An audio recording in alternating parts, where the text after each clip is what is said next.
여러분 절대 잊지 마세요.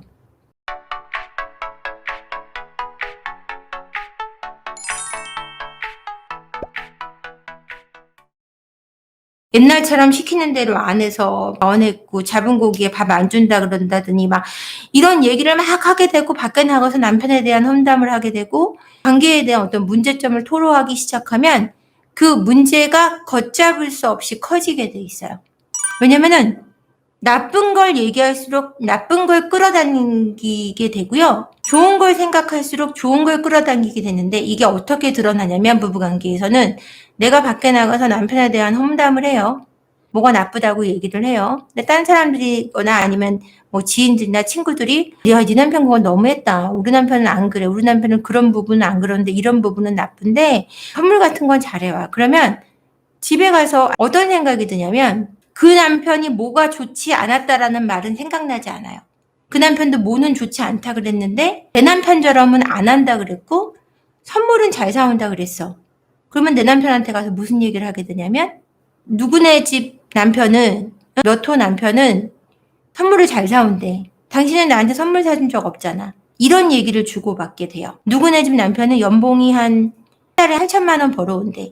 근데 일반적이진 않잖아요. 그 일반적이지 않은 사실을 갖고 네가 그 사실을 못 미치는 상황에 대해서 얘기하게 돼요. 그러다 보면은 나를 인정해주지 않는 아내에 대한 내가 인정받지 못함에 대해서 내 자기 비하가 시작되고 남자들이 자기를 지키기 위한 또 방어 기제가 나오게 돼 있단 말이에요. 그러면 저 사람을 싫어하게 되는 거예요. 나를 항상 루저로 느끼게 하는 그 사람을 멀리하고 싶어지는 거죠. 그래서 나한테 좋은 얘기만 해주는 사람한테 가고 싶어져요.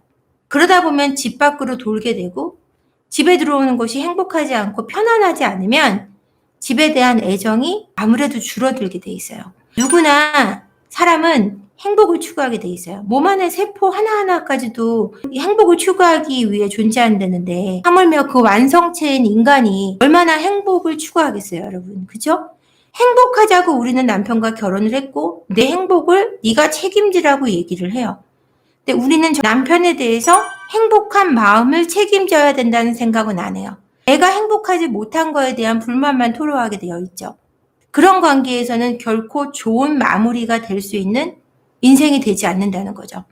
물론 인생은 굴곡을 타고 내려왔다가 안정을 찾았다가 기뻤다가 행복했다가 이런 시간을 겪는 게 너무나 당연해요. 그러지 않아도 재미가 없거든요. 롤러코스터가 왜 재밌어요? 올라갔다 내리막길 막 내려오고 또 막 쫙 올라갈 때 기분이 좋았다가 내려올 때 또 스릴을 느꼈다가 왔다 갔다 하니까 재밌잖아요. 그쵸? 근데 인생이 너무 고요하기만 한 사람도 행복을 느끼지 못하거든요. 그 고요함의 감사함을 모르기 때문에. 그리고 그렇게 고요만 할 수 있는 것이 인생이 아니기도 하고요. 그러니까 내가 행복하고 싶은 만큼 남편이 행복하고 싶어하고 그다음에 내가 사랑받고 싶어하는 것만큼 남편도 사랑받고 싶다는 사실을 여러분 절대 잊지 마세요. 그것이 여러분들이 결혼 생활이 잘 유지되고 존중하고 어떤 위기가 왔더라도 서로를 견고하게 묶어줄 수 있는 계기가 될 거예요. 나만큼 갖고 싶고 내가 욕심부리는 만큼 저 사람도 그렇다는 걸 인정하는 거. 저 사람에 대해서 부족함을 느끼고 있는 저 사람의 마음이 뭘까라고 생각할 때 저 사람도 굉장히 행복하고 싶다는 거를 인정해주면 그리고 사랑받고 싶다는 걸 조금 알아준다면 관계가 훨씬 좋아진다는 거예요. 여러분들이 남편 마음이 궁금하다. 저 사람 마음은 뭘까? 이런 거를 알고 싶으시다면 제가 남편을 만날 수 있도록 도와주시는 게 가장 좋고요. 그리고 저한테 좀 시간을 주셔야 되고 그분이 남편분이 자신의 마음을 확인할 수 있는 시간을 주셔야 돼요. 저한테 여러 가지 얘기를 사연들을 다 써서 보내주세요. 여러분 남편 마음 궁금해 하신 분들 자세한 내용 써 제 메일로 보내주시고요. 아니면 상담 신청해 주시고 좋아요하고 구독과 알림 좀 부탁드릴게요. 내일은 또 여러분들이 좋아할 만한 주제를 가지고 오겠습니다. 여러분 재밌는 시간이었어요. 내일 조금 더 이야기 나눌게요. 구독과 좋아요 좀 부탁드리겠습니다. 고맙습니다.